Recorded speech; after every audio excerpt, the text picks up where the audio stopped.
Welcome back to JRG Guitars. Up today is episode 2 in our Explorer style build. In episode 1 we unboxed the unit, we took a look at the components, and we talked a little bit about the plan for the guitar in electronics and finish and other stuff like that. So today we get started down that process, coming right at you. Alright, thank you very much for tuning back into JRG Guitars. Appreciate you coming in to check out this build on our Explorer style guitar. Real quick before we get into it, I'd like to ask if you enjoy this type of content, if you're liking the videos, to go ahead and hit that thumbs up button, press the subscribe button, and ring that bell for notifications so we'll let you know the next time videos are coming out for you to check out. But let's get right into it. Today, we're going to route the cavity for the 9-volt battery because we're going active pickups on this guitar. We're also going to check that neck angle and make some adjustments to it so we can make sure that our action can be dialed in sufficiently once the guitar is glued up and set and ready to go. So, without further ado, we'll dive right into it and you can see what we've got going on. So here is the battery compartment. I purchased this from Stewmac, and I purchased the router template. This will be pretty nice. My plan is to just route this on the back of the guitar and then have a small little access hole that just the battery wires would go through, but it just sits in here so super clean, and it will be right on the back of the guitar after it's finished. You can see how nice it sits, very clean. And to open it up, we just slide this up here. This little door opens and you pop your 9-volt battery in there. This thing will be mounted in there very nicely, and away we go, and it will be clean and nice. So that's the overall plan, and we will get started. I locked the template in place by putting some masking tape on the template and the guitar, some super glue in between to lock it in place, and then I made the passes with the ball bearing router. So here it is with the first sort of initial cut done, where I'm now past the template, where I can keep dropping my router bit and I can actually remove the template, and the edge right here becomes my template. So we're going to make a couple passes till we get to a depth that works, just taking a little, maybe 1/8, 3/16 at a time, and then keep checking it until we're there. Looking good. So we're back at it again, removing the template and now using the edge of the hole as the guide to drop the router lower and lower. Once that hole was down to the depth I needed, it was time to drill the access hole so I could feed the wires through. Starting my drill bit straight so that it wouldn't wander on me, I then angle it over and drill all the way through from the main access hole into the battery access hole. Have some cardboard down there to protect the edge from the spinning extension on the bit. And we went through till we hit pay dirt. Then once the hole was drilled, it was a matter of feeding those wires through, pulling that thing in flush, and admiring my work. So here it is. Absolutely gorgeous. Just worked out perfect. The depth is great. I really couldn't have gone much deeper. But man, that is one clean look right there. Whew! And then here we are with the other control cavity on there. And you can see that it's aligned well.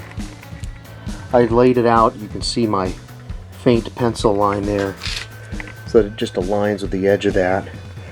It was over just far enough so it didn't get away with any of the grounding line that goes to the bridge or the bridge posts, which sit right over here. Man, what a nice, clean install that is. Really stoked with that one. So one of the important things I'm going to do now is double check the neck angle off the body on the guitar so that it will give us all the options we need to be able to check the action going forward.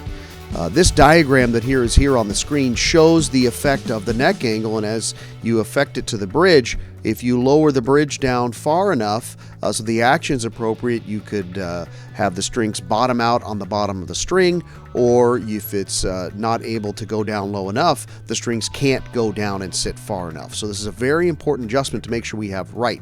Now on the screen here you can see I've got 5 guitars in a rack, and you can see the 2 there with the severe neck angle, or at least that looks severe in relation to the others, because they have a 2 pneumatic bridge and they have to have that angle so that the action can be able to be lowered down to appropriate playable level. So the first thing I want to do is set my neck into the guitar and clamp it up as if it is and see what kind of angle I have. So I lay a straight edge across the frets and see where it terminates onto the bridge. And I want to make sure that that straight edge is sitting actually above or slightly below where the bridge sits when the bridge is in its lowest position. Because if the strings are sitting on the bridge and the string action is too tall at one point, I know I'm at my lowest possible adjustment. So it's very important to make sure I double check this setting first before going on. And I determined that my angle was not enough. It was a pretty flat neck coming into the body, and I needed to make the angle a little bit more to ensure that adjustability in the future once everything is glued up. This is the fancy fixture I put together to be able to take this thing down at a tapered angle. Two pieces of block that I sanded the edge to make sure they were as true as I could get on either side. Clamped it so it was flat in the back and my proper angle towards the front, both sides. Small strips of masking tape along the side here so I know I don't start to carve into the wood. Took a sanding block, ran it here so that I could take it down, and it is definitely taking it down. I have a small hump in it when I check it with my straight edge. There's just a tiny bit of daylight. It's tough to see here, but a little bit of daylight that I can see through in the middle, so I need to just make sure I take down this front edge a little bit more, and then hopefully we'll be good to go. We'll try it in there and see how it fits.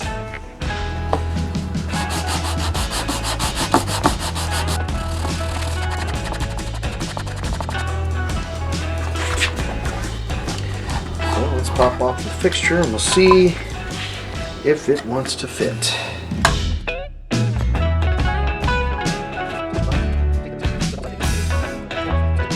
So what we're looking at is, with the bridge all the way down and the neck clamped in, is the angle of the nuff so that when the action sits on the bridge, do we have a giant gap on the strings? And the best way to check this is to run your straight edge straight off the frets, and as you can see, it is sitting just below that mark. It doesn't need to be perfect because you're never going to have your action naturally that low anyway. As I zoom out, when I place my straight edge here and then onto the frets, it's perfect, really nice. So I'm checking on the high E string side. I'm now going to move my clamp so I can check on the low E string side. We will make sure we're good so that I didn't sand that thing at any kind of off angle to where the E string high and low could be slightly different. So we'll check that out and we'll see how we do.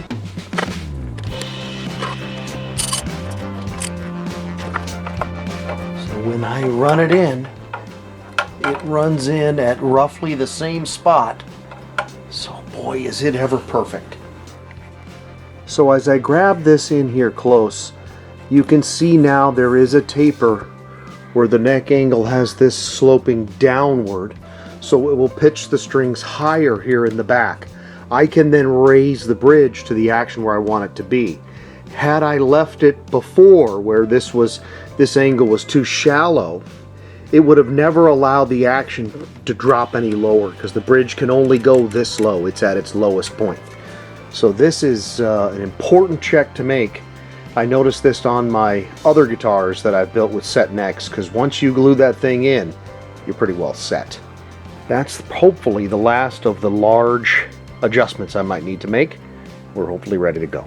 Well, those are two fairly sizable projects we had to get into to get this project off the ground. The battery compartment came out perfect and it's ready to go for the future. The neck angle actually came out very well. Previous builds I kind of free-handed it and it was a real process to get it done correct. This time with my fixture that I put together, I was really able to dial it in very nicely and very quickly to where I think it's going to work out just great. Once again, I'd like to thank you for watching the video and ask if you are enjoying these types of videos and like this type of content to go ahead and hit the thumbs up button. press the subscribe button and ring that bell for notifications, and we'll let you know when the next episode is coming out. Speaking of the next episode, we are now ready to get the final stages to glue this guitar up and keep going towards the finish line on this one. So please, make sure you checked out the next episode. So thank you very much from JRG Guitars. JRG Guitars.